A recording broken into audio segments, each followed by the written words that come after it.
this video, we'll discuss the idea of your face as a symbolic roadmap of your life and what to consider in relation to that. Enjoy. In today's face reading tutorial, we're going to touch on the idea of the face being a landform and how this is central to face reading theory, but I want to talk about why this is important, things to consider, and getting you into a place where you can accept the roadmap of your life. So let's start with this. Face reading stipulates that human beings are an extension of the natural world. We're a part of it. It's a two-way street. We are offshoots of nature. Because of that, your face is seen as a landform. This is where the term life terrain comes from. You want to think of your face, if you were to lay down on a bed and someone were to take a picture from you from the side, profile, you can see the undulation of the face. You can see sort of the peaks and valleys, the nose being the biggest mountain, but there's some terrain, right? There's some bumpy mountains throughout your journey. And I want you to think about that because depending on the dominance or lack of dominance of a feature, this will point to sort of the peaks and valleys of your life, where things are going to have a lot of energy and less energy, where things might be a bit more difficult. The strength of our features means aptitudes, strengths, lots of chi, lots of energy within a stage of life. But then also it points to the less dominant things, the things that are going to be more difficult for you. Yin-yang theory stipulates hard and soft, or difficult and easy. You need both. The pitfall in face reading a lot of times is when we look at the landform of the face, we think, oh, I've got dominant this, I've got a dominant that.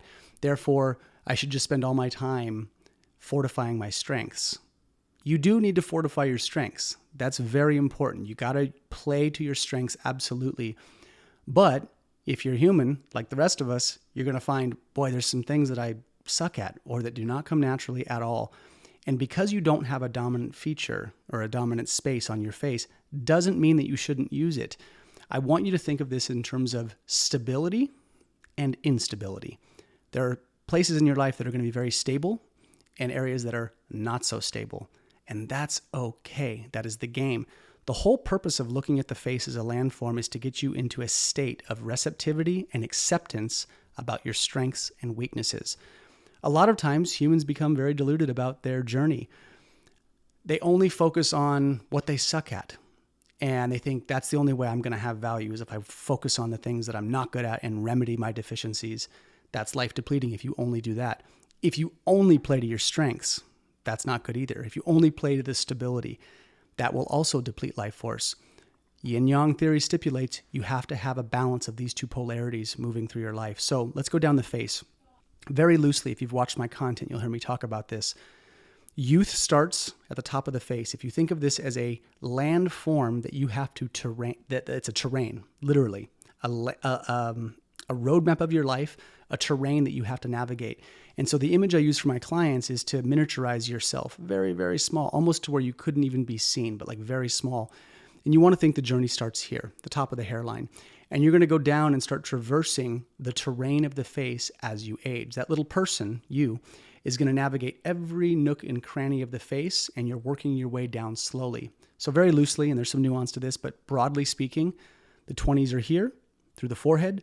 The eyes are indicative of the 30s. The nose is indicative of the 40s.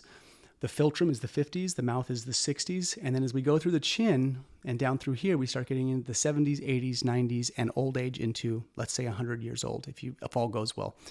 So youth at the top, old age at the bottom. And so when we see this, okay, we start thinking about navigating this terrain and scaling the mountains and the rivers of the face.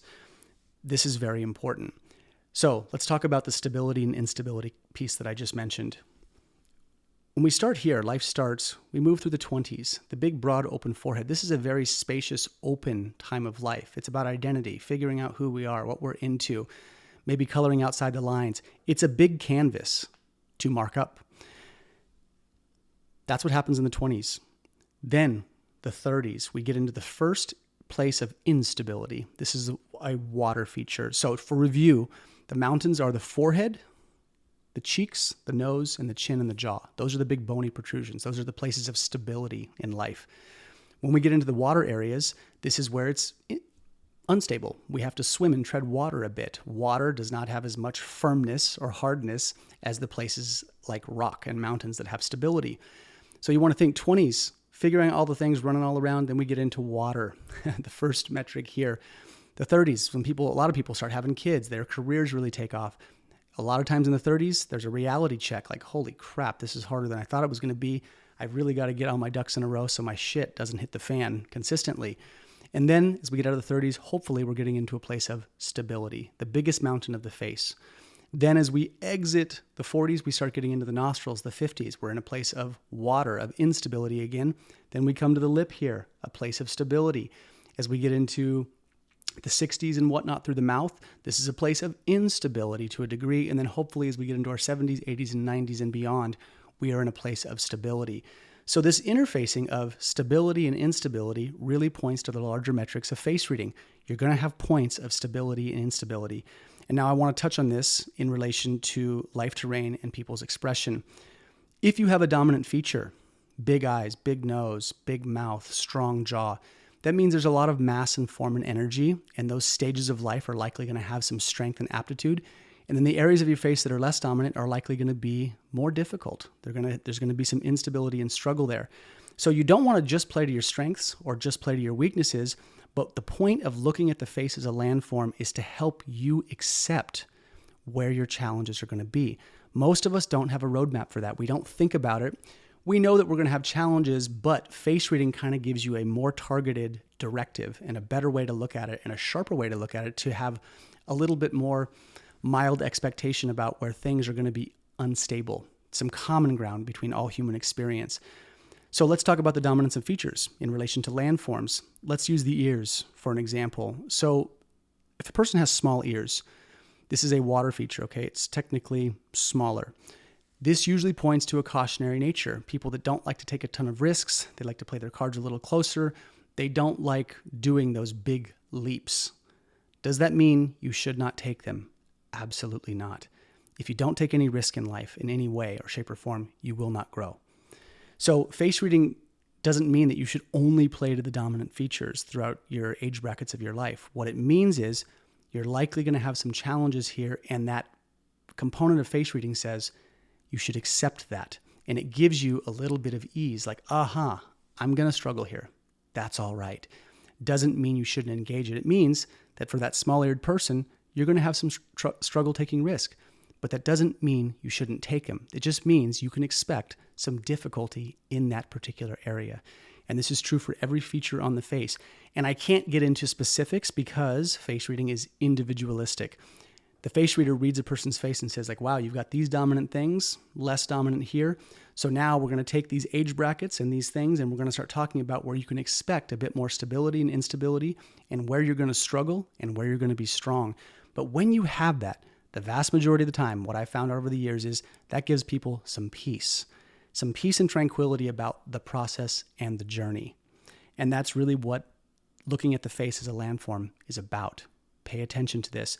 And if you want very specific, tailored information, this is where I come in. This is why people reach out to me for a face reading, because I can help you target that lens and say, okay, here's the lay of your face, here's the lay of the land, and here are the things to expect to a certain degree. But again, remember, dominance of features and looking at the face as a landform doesn't mean you should explicitly play to strengths or only weaknesses.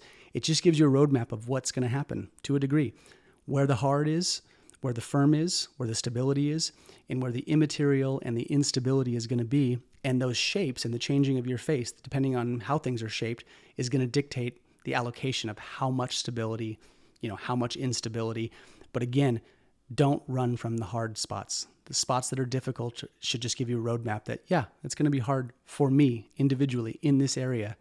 And then from there, if you pay attention and accept that, but still continue to engage the rhythms, this is where life force expresses beautifully. That's the sweet spot, is acceptance of the areas that are difficult and also total celebration of where things are going to be easier for you.